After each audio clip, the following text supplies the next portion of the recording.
Ayan po, selfie po tayo. Okay, sige. Smile po. Ayan. Oh. Isa pa. Okay. 1, 2. Oops. Ayan na po. Messi! Ganda yan. Oh. It's such a pleasure to meet you in person, Miss Chavez. Likewise po, Tito.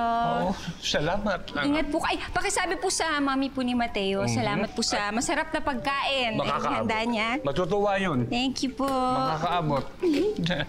Maulit po Sana maulit tayo. Oh, sure. Sige Anytime. po. Okay. Mateo, alis ka? Oo. Bakit? Sandali. Ayan. Konti lang yan. May papabili ako sa'yo. Yan. Pansit Canton. Charger. Kasi lobat na yung phone ko eh. Hindi ko kasi magamit yung charger ng phone mo kasi luma na kasaysayan ng Pilipinas. Bili ka na kasi ng bagong phone.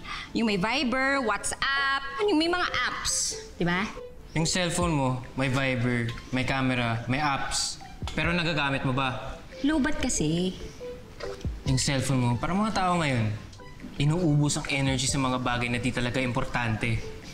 Call and text, okay na. Padip! Tara.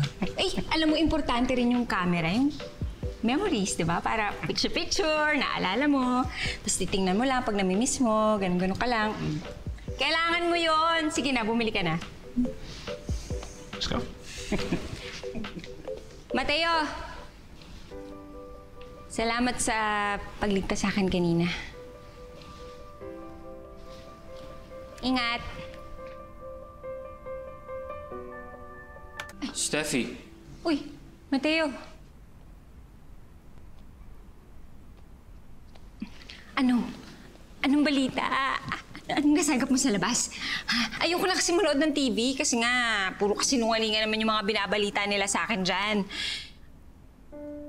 Ikaw ha? Imposibleng wala kang nasagap doon sa labas. Sigurado meron ka na balitaan. Sabihin mo yan sa akin, sabihin mo niyan sa akin ngayon na. Hindi na nila ka pinagbibintangan, ano?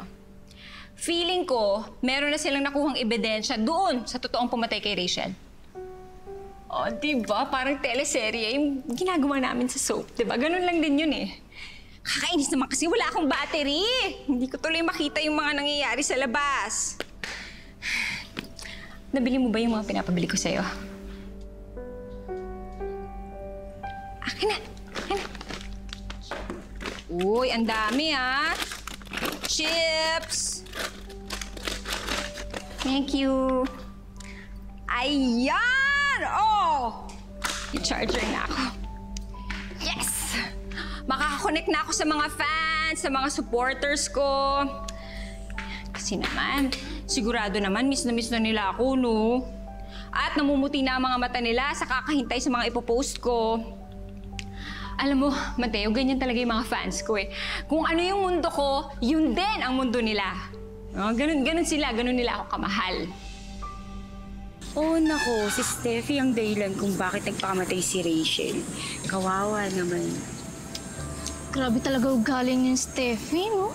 Napakasama, grabe. Oo nga, kawawa naman. Dapat siya na lang yung nagpakamatay. True, sana nga